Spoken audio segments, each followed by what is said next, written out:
ધોરાજી પંથકમાં ખેડૂતોની સ્થિતિ અત્યારે સૂડી વચ્ચે સોપારી જેવી થઈ ગઈ છે. ધરતીપુત્ર પોતાની જ મહેનત અને પરસેવાથી સિંચેલા પાકને નજર સામે ઉરઝાતો જોવા મજબૂર બન્યો છે.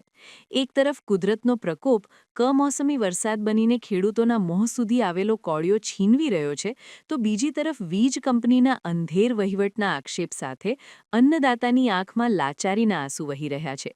એવો આક્ષેપ કરવામાં આવ્યો છે કે ઉદ્યોગપતિઓના કારખાનાઓ 24 કલાક ઝળહળી રહ્યા છે, પણ જે ખેડૂત આખા જગતનું પેટ ભરે છે તે આજે અંધકારમાં ડૂબેલો છે અને માત્ર 8 કલાક વીજળી માટે પણ ભીખ માગવી પડતી હોય તેવી સ્થિતિ સર્જાઈ છે.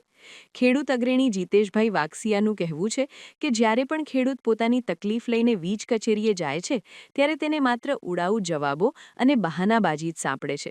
ત્યારે મજબૂર ખેડૂતને ન્યાય નહીં મળે તો આવનારા સમયમાં કોઈ મોટી આફતનું સ્વરૂપ ધારણ કરશે તેવી ભીતિ સેવાઈ રહી છે. મારું નામ જીતેશ ઉગા છે, ગામ મારું ધોરાજી, જિલ્લો રાજકોટ.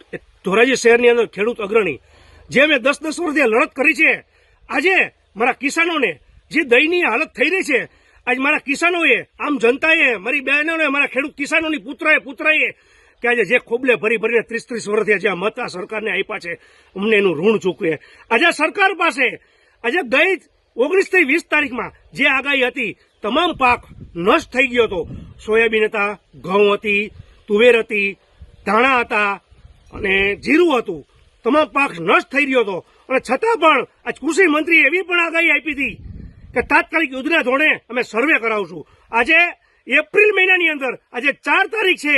આજે ક્લાઇમેટની અસરથી આંબાલાલ પટેલ હોય કે પછી અશોકભાઈ પટેલ હોય કે હવામાન વિભાગ હોય, આજની તારીખમાં જે આજે ક્લાઇમેટના અસરથી આ 25 દિવસ આ લણણીમાં બાજરો ખમી શકે એમ છે, એવી મને ભીતિ સેવાઈ રહી છે. આજે 25 દિવસ પહેલા આમાં છાંટા 20 મિનિટ ખર્યા, આમાં વરસાદ આવ્યો, વાવાઝોડું આવ્યું અને કોઈ પણ સંજોગે અકસ્માતે મારા કિસાનોને જો આ પથારી ફરશે, આ ઉનાળુ પાકની અંદર બાજરો છે, જુવાર છે, તલ છે, તો તમામ પાક નષ્ટ થઈ રહેશે. મારી સરકારને 2 હાથ જોડીને નમ્ર અપીલ છે. હું તો એમ કહું છું એક કિસાન પુત્ર તરીકે કે આ સરકાર છે કે સર્કસ છે એ મારા કિસાનોને સમજાતું નથી. આજે પીએમ કિસાનના હપ્તા પણ આજની તારીખમાં 2019 પછી આ ગુજરાતની અંદર, આ સૌરાષ્ટ્રની અંદર એક કિસાન અગ્રણી તરીકે કહું છું અને દાવા સાથે કહું છું, મારી 2 પ્રૂફ છે. મારા કિસાનો મારી પાસે જગતા તો મારી પાસે આવે છે કે અમને 2000નો પીએમ કિસાનનો હપ્તો પણ નથી મળતો. આવા સૌરાષ્ટ્ર અને ગુજરાતની અંદર કે આજે 30% ખેડૂતો એવા છે કે ભાઈઓ ભાગે જમીન હોય, એના પિતાએ એના મધરે આપી દીધેલી હોય, છતાં પણ આજની તારીખમાં અમારા કિસાનોને એક પણ હપ્તો મળ્યો નથી. અત્યારે અમારા પાકની અંદર તલમાં સુકોરો આવી રહ્યો છે અને પાણી પાવું છે તો આજે જીબીનો પણ પાવર નથી. ઉદ્યોગોને 24 કલાક વીજળી, મારા કિસાનને 8 કલાક પણ પાવરના ધાંધિયા છે. આવી દયનીય મારા કિસાનોની હાલત છે. ધોરાજી શહેરની અંદર, મારા ગ્રામ્યની અંદર, મારા સૌરાષ્ટ્રની અંદર તો રસ્તો લેવો તો શું લેવો, અને સરકાર મસ્ત મોટી જાહેરાતો કરી રહી છે.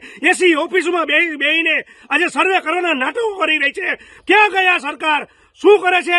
તમામ એના અધિકારીઓ, એના એમએલઓ, એના મંત્રીઓ શું કરી રહી છે? વીસીઓ, આજે તાલુકા પંચાયતે મંત્રીઓ, મામલતદારો, એક પણ અધિકારી, એક પણ કર્મચારી, એક પણ વીસી સર્વે કરવા આવ્યો નથી. આવી મારા કિસાનોની દયનીય હાલત થઈ રહી છે.